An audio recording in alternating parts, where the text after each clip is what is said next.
off the bat. Macho Man. Yeah. Sweat Equity Podcast, streaming show #1 comedy business podcast.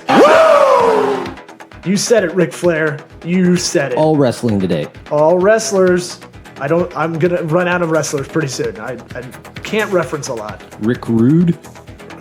That one sounds made up. Jake the Snake Roberts. I remember him. Yeah, but you have to do the impression, dude. Oh, I don't know. Oh, you chickened out. No, it's not that. I'm just naming wrestlers. I didn't think I'd have to do an impression also. Yeah, you have to. My bad. You can be Miss Elizabeth. Listen on iTunes, Apple Podcasts, Spotify, your mom's Walkman. Miss Elizabeth? That was Macho Man's girl. I don't know. I know that. Okay. I have a lot of copy on this, and I'm not going to read it because it's pretty long, but if you need a website, you should go to Squarespace through our link in the description of this episode. Squarespace is awesome. Don't go to Wix. Don't go to Weebly. Don't go to WordPress. You're wasting your time. Yeah. Go over to Squarespace. They got the analytics that are easy to read, easy to check out. They got easy prompts. You can make your website the way you want it. No templates anymore. They got that fluid engine design. Mm-hmm. Everything's on a messing with it the other day. Everything's on a grid, like old school math grid paper. Yes. You know what I'm saying? So make it how you want. Don't be confined to templates. And if you want, I get this a lot, it's Squarespace is limiting. No, it's not. No, it's not. You can do custom code. You can do whatever you want. It indexes for you. You don't have to go through the stuff you have to with WordPress. Hit up a free trial. Helps you out by hitting the link in the episode description. And be our BFF. Subscribe to the pod. Rate it 5 stars. And share it with a human being you know. Or an AI. Ready to get going. Oh, honey toddy. It's called Sweat Equity.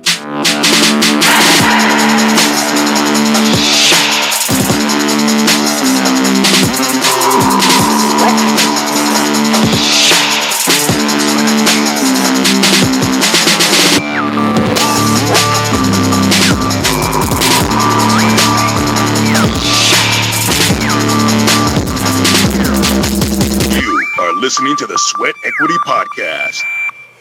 Can you hear that noise? Yeah. What? You can hear it? Your dad noises? I'm doing my Kegels, dude. Oh, okay. That's what that tiny fart sound was. Mm-hmm. Kegel for life. What? AI. I've been. There's been a lot of talk about AI. Like there has. Way too much. I know. Shut up about it. Well, not you. We have to talk about it. I mean, you were just right before we started. You said you read something on Reddit about game-changing AI. That now I gotta repeat it because it was. I pulled it out of my ass the first time. Think for a second. So this episode we don't have a guest. I wanted to theme it as grab bag. Well, a little grab bag, but problem solving, really. And full disclosure, I want to be able to cut out clips to be able to use to market Tokabaga, the best agency advisory in the world. So we'll get to that in a little bit. So you have Vamp for you? I mean, I guess. What I was telling you about was some scientists. It's always scientists. You need some more time. I'm so nervous. Well, if anybody's watching this on video, I've got our new merch. It'll be on the store on sweatequitypod.com. Yeah, you don't got a Vamp for me. It's tough to explain, but it's basically they figured out how to customize proteins that can be injected into a human that are custom to your body, that can solve basically any problem that your body might have because the AI writes it specifically for you. It's not a drug. It's a protein.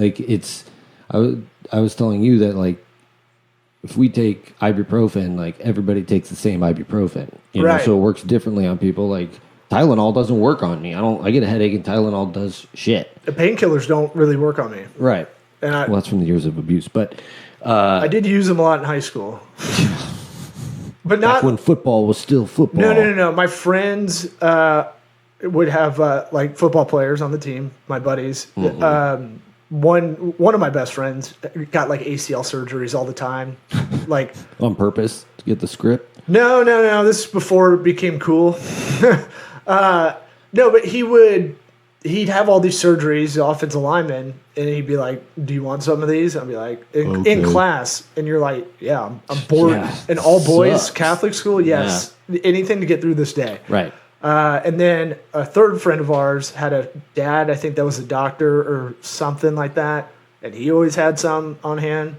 Yeah, that sounds shady. And they kind of worked, but the euphoric feeling everybody else gets, I don't get it. And then I think I took one later in my 20s, and I was like, I legit needed it and didn't do anything. Yeah. I mean, I found out there's people that it just doesn't work for. Yeah. I mean, I get the pain killing part. Thank the Christ. other, like when people aren't in pain, that's a lot of people are in pain who are addicted to painkillers too. That's the fucked up part. Like that's all they got. Well, it doesn't. That's the problem. It doesn't squash it. It just Right. It's just, buys you time. It's just telling you you're fine when you're not. Right. And then you don't go work on whatever it is.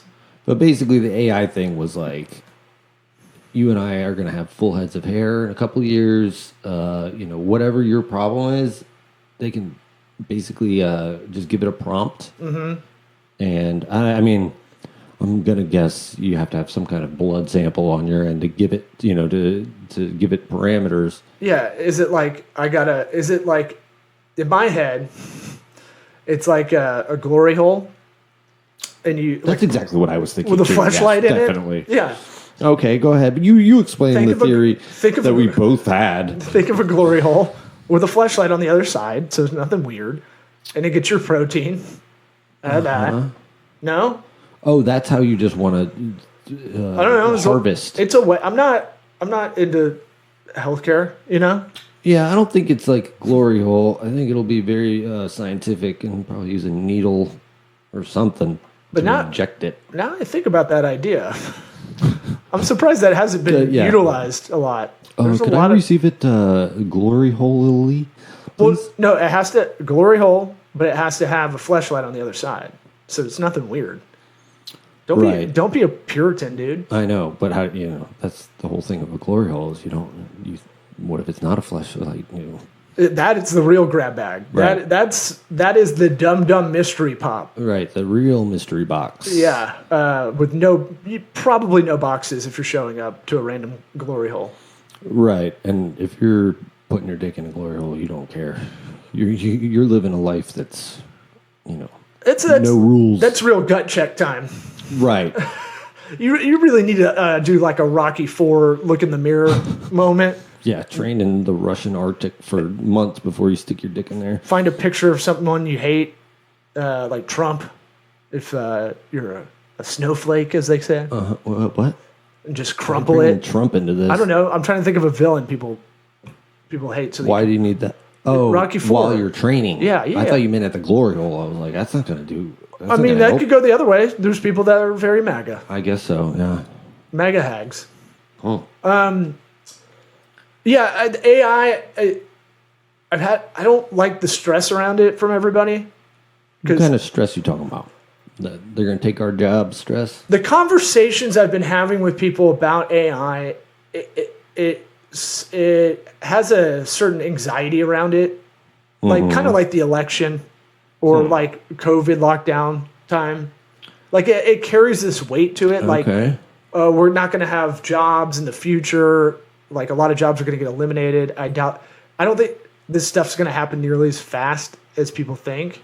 I just saw a thing on Reddit of Joe Russo who directed the I don't know which Marvel comic movies he Him directed. and his brother did the Endgame and Yeah. Infinity War So, like, and a big some deal. episodes of Community. He said within 2 years that AI will be writing movies and producing them on their own. Oh, you can ask it to write you a script for something. No, I'm talking about like actual film, like the video itself. Oh, look, our Plug my avatar in there. I want to have a romantic comedy with Law Smith. yeah. And it'll come up with something. So I hear. I'll give an example. Entertainment wise, everybody's like, "Well, AI can write jokes," Yeah. and yeah, if you've asked it to write a joke, it gets the pieces of it, gets all the elements, but it's not good. Huh. Right? There's nuance to it. Plus, there's timing, and maybe it'll be figured out. Our kids, grandchildren are kind of fucked, maybe, but Right. but Well, stand-up comedy, I think, is one bastion of hope. You know, no matter what, you're not going to be able to construe the emotion behind what you're talking about, the experience of it. You know, there's just, you can read a joke from a joke book, but it's not the same as seeing somebody perform it. yeah, and there's nuance. I purposely like to make it conversational, so it's a little different. You know, it's different than just going up and doing one-liners, which Sure. it could probably write one-liners, you know, but I'm sure it could. but it doesn't get the twist. It doesn't get. It's a magic trick, and if you see it coming, it's not going to be Yeah. good. And I don't. But maybe it'll get there. But It'll get there. so we're in the Moore's Law era. More, Freudian M-O-O, slip. error. Yeah. Moore's Law error. The era. All right, let's try that again. Well, Moore's Law is saying that technology exponentially advances while we're staying kind of Right. not as advanced. So who knows? Who knows if maybe old civilizations back 5,000 years already had this and they got wiped out? Yeah, that's a whole nother topic. Yeah, tell us that. AI. Oh, yeah, exactly. Well, we should try it and see if it figures that out. I mean, how we're were the pyramids built? We're definitely going to use AI to write a book. That's for sure. Oh, yeah. So the Don't put that. We don't want everybody doing it, though. We got to do it first. We push it out, put our names on it. If you played around with Chat GPT, it gets you a spark. It doesn't get you everything. It's not now. And then some nerd will come in and go like, "Well, you got to prompt it correctly." And it's like, yeah, I've looked into it. I've done the correct prompts to try to get copy. Copy's fine. Like, but it reads like a foreign exchange student. Yeah. Like it's not there. Like I'll do it. Like I'll be like, do it in the tone of, I don't know. Hello, sir. You need podcast promote? Do. No thanks, AI. Yeah, that's Got enough of that shit. It sounds like those bad LinkedIn messages we get. Yep. From guys in India, and it's almost there, but it's not there. Hey, let me ask you something. The guys that hit you up for the podcast promote, do they all have MD at the start of their name? What They're is doctors. That? Are they trying to fool Medical us that doctor? they're medical doctors? Is that what they're doing? MD, capital M, lowercase d. You know, that's something that Maybe that's like Mr. in India. I'll look it up. I mean, I've gotten a bunch. MD Indian name means Muhammad. Okay. So everybody's named Muhammad? Yeah, I think so. I think it's the most popular name in the world. For real? Yeah. I thought, okay. Well, you're Googling stuff. Google it. No, I don't want to anymore. Okay. Sweet. I win. I'm right. Yeah, AI. So a friend of ours kind of put this in context that made a lot of sense, and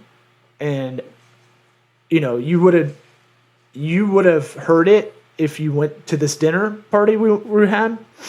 That you didn't go to, and he probably will listen to this and not be happy with me bringing it up, but.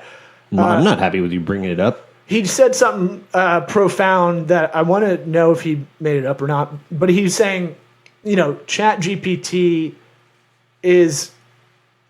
We were talking about how it doesn't get you everything. You can prompt it. You can kind of narrow it down to get what you want. But he said it is what the calculator was, you know, when that started coming out, right? So calculators in school couldn't have it, and then in one school year, you had to get a calculator. Got to get that TI-83. That's what I said. You got to play Drug Wars. Right. Yeah, I remember that. Yeah. Start with the lewds. And so you know, I thought that was that's the best way to put it. Like a calculator isn't going to solve the whole problem for you, but it's going to get you kind of faster. Yeah. More accurate. The calculator also wasn't learning from itself. No, but I'm saying it's an apt metaphor. Yeah. I do think this is a little bit more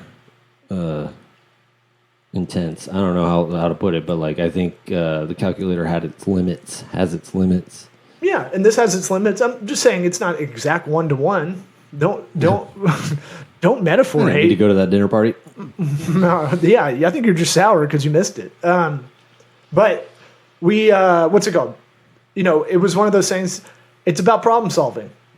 Nice. Yes. Transition. Good. Sweet. And you said that earlier. Yeah. That we wanted to do problem solving, and now you're repeating it. Well, That's good. we never prep except for this time. I was like, let's do some of the old hits. But I want to hear about. You were talking about Data Axle. I don't even know what that is.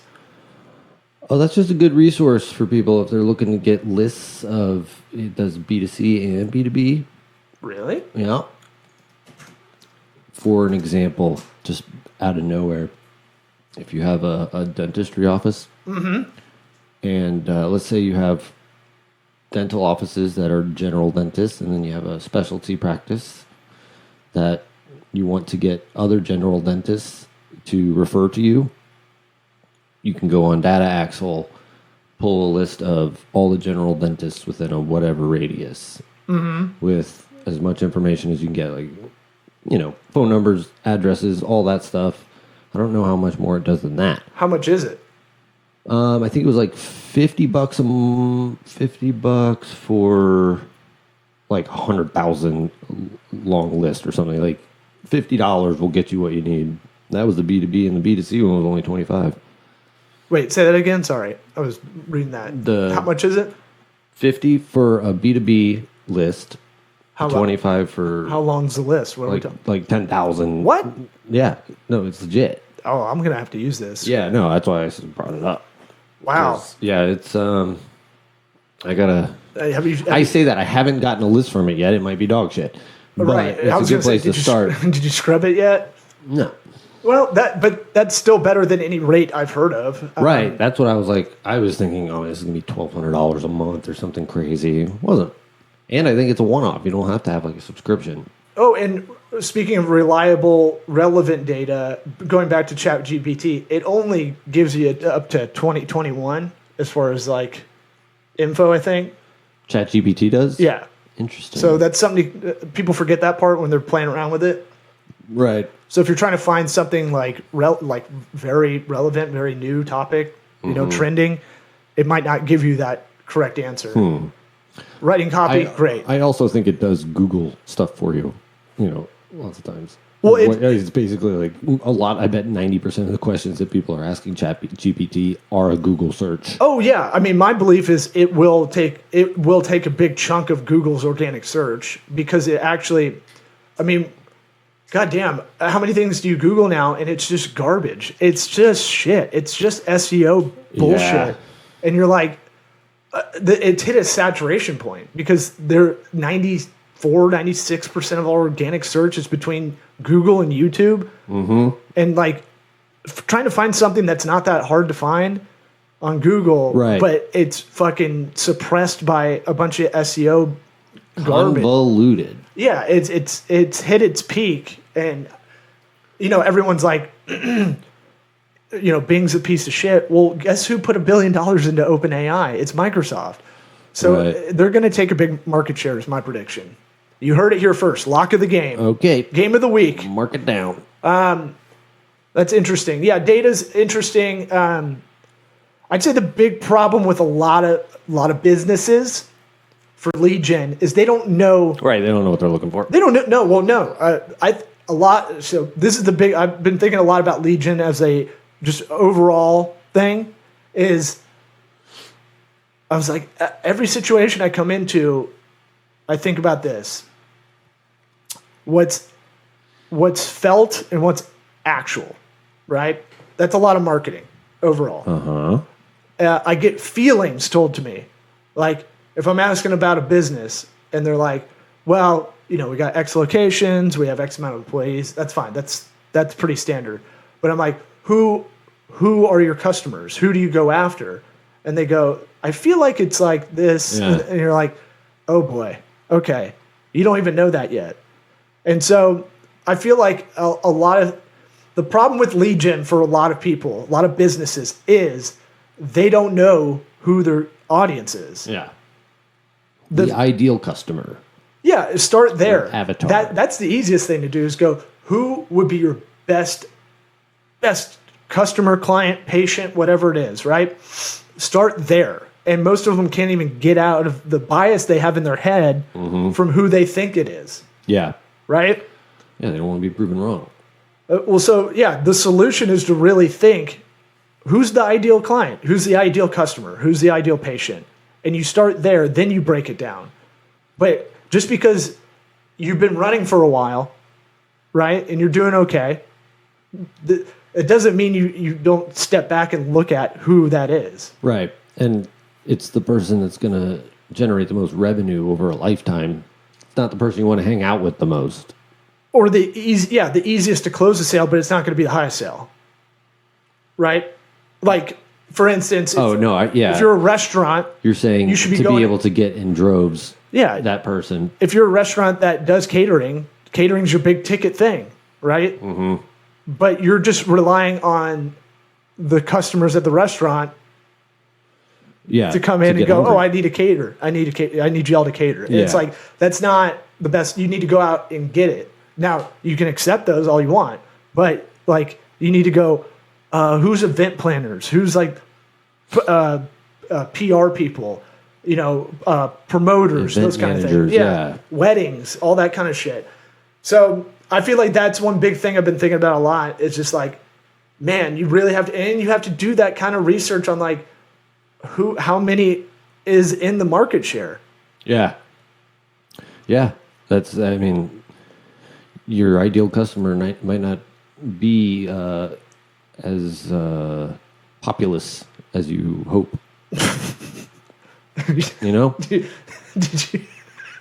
Did you die? Was I talking? Did you die in that What sense? happened? I think you're having a stroke, man. Am I? Is my face drooping?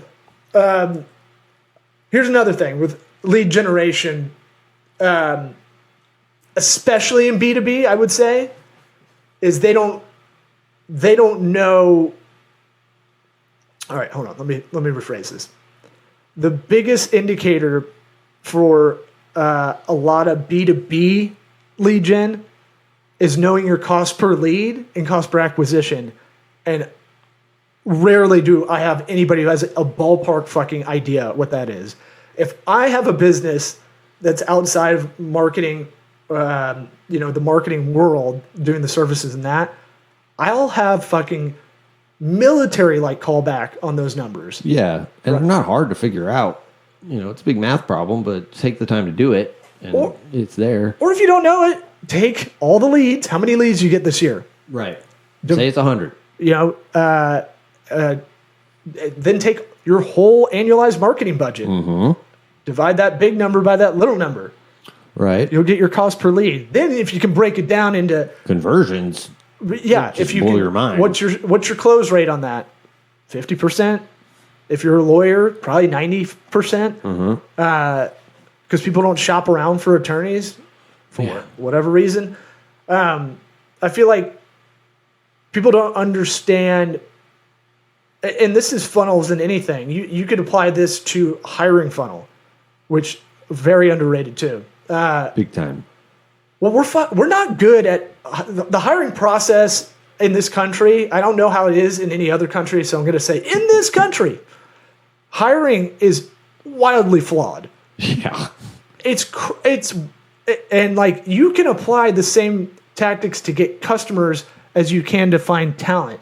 And I don't know why people don't do this. I'm about to like blow a gasket because it makes me mad. It's like, why don't you even think about the psychology of the person that you want? Mm-hmm. Yeah, exactly. Because when you hire that wrong person, I forget the data on the numbers on it, but the cost of, turnover for somebody, training somebody new, it's there. And it will cripple you without even you really knowing it because it's kind of a hidden number. A bad hire is negative 298% That's ROI. the number. Yeah. That's wild to me. That's wild that people will hear that and not go, maybe I need to look into this. Yeah. Or like a lot of companies I've been in, it's one of those things where they're doing well, so they don't pay attention to management. Yeah. And it's like, or there's like this urgent need. We got to get somebody in, whatever. Last second. Yeah. I don't get that. Right. Like, be proactive in that. Who would I want in this slot, right? And what kind of person is that? If you're doing your B2B lead generation correctly, you're getting titles, you're getting the company size, you're getting the revenue, you're getting, if you're good, like I am, like you are, you're getting the psychology of that person. Yeah. Right? Yeah. Not easy, but, Not easy, but like, but the thing that's crazy is you'll do more work kind of limping in. You know? If you want to keep paying for Indeed every month, you want to keep having to spend an hour interviewing somebody who's not going to work out, all that stuff. Those are the hidden numbers. Yeah, I just think just the whole process of going through interviews where you do the same thing sometimes with 4 different executives. Right. And then they don't call you back. Well, yeah, or like it's kind of like casting. Like I stopped doing commercial auditions, when I was like 25 because I was like, hey, I don't want to be an actor really. I just wanted money because you can make some bank if you had a national spot back then. Mm-hmm. That's the only reason I did it. But I was like, they know who they want before I walked in. Yeah. And this is all just a dog and pony show. Right. Yeah. Make you think you got a chance. The other thing is reporting. This is my big problem with we're not good at statistics as a whole. Huh. Yeah. I mean, how many statistics do you hear where you're like people don't know how to assess risk, right? Sure. Statistically, right? Like, why don't you tell us how? Man, I want to get James Sirowicki on this podcast. Okay. He's a statistician that I saw speak 15 years ago. But the wisdom of crowds, like overall, the crowds will predict if you ask 1,000 people. I think he gave this. I think I've talked about this before. He gave like a jelly bean jar. How many jelly beans are in that? Yeah. And then you take everybody's entry, 1,000 people's entry, and it'll be pretty goddamn close. Like if you take them all and average it out? Yeah. Maybe you have to do some standard deviation. Yeah, talking sexy now. But like assessing risk, like moms are worried about old water in water bottles. Water that's been in there since yesterday. Oh my God, don't drink that. Right. But not them texting in their shitty Kia Sorento while driving with the kids in the back. Yeah. Right? We don't really... Selective risk assessment. But in those scenarios, if you're the mom that does both, you look zero into what actual old water, whatever the fuck old water is. I've been told I have to put new water in the water bottle of my kid's thermos. That's a whole thing. No, I'm just saying, I'm pulling an example. And it wasn't from his mom. It was from, the school. Ow. Or another mom. School's telling us what to do all the time. I appreciate you thinking I needed to tread lightly there. No, I'm talking about... This is looking out for you. This is more than one... Oh, fuck. I doubt she listens to this show anymore. But it's one of those things where it's like, we don't prioritize correctly, but statistics like reporting. Let's just go back to business. P&Ls. No one really looks at P&L and kind of breaks it down. I feel like it's just like we talked about with Fred Carey last week. No one has a business plan. Right. These basic, really basic things, but reporting in our world in marketing, it's like ROI. That's it. Yeah. At the end of the day, that's all.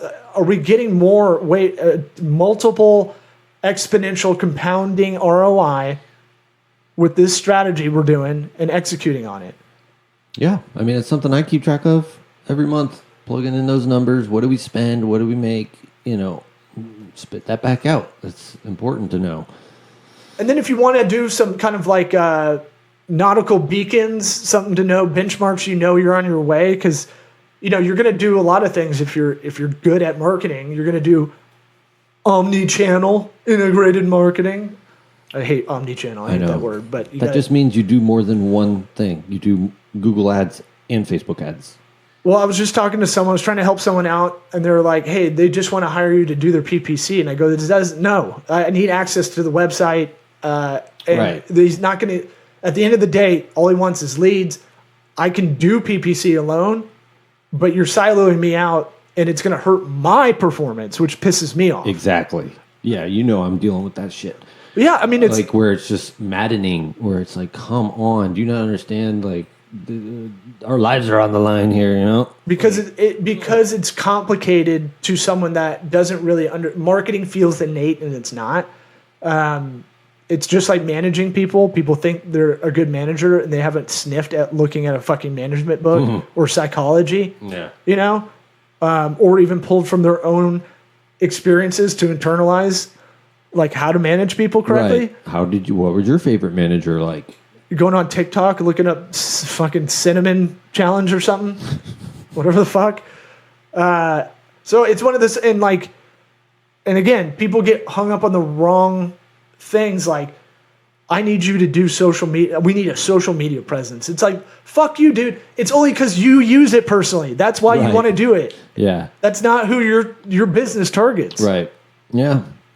There's a lot of that people just don't think about it. It's like, will it help you? Will it bring that ROI? Probably not, especially the time that has to go into that stuff. Social media in particular. Look, some of these episodes are helpful. You got data, Axel, out of this. Sometimes it's a little therapy vent session. Yeah. Yeah. I feel better. I'm good. You're good? All right.